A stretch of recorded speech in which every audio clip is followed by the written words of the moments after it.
kayo natapos na magwalis dito? Ngayon po, maaga po kami natapos. Alas 6 pa lang. Mabilis sa action.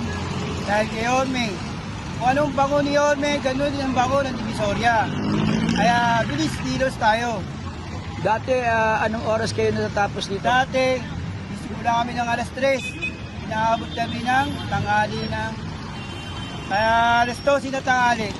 Kaya po, ngayon, dumating na si Orme. Malinis na po. Nakapag-flashing na? Nakapag-flashing na. Anong Wala oras? pa, Kuya Boy. Anong oras? Tanghali ka na dumating at tapos na lahat. Anong oras kayo nakapag-flashing? Pagtapos sabi magwalis, nag-flashing agad. Anong oras yon? Alas 6. Bilis Ayos. Di ba?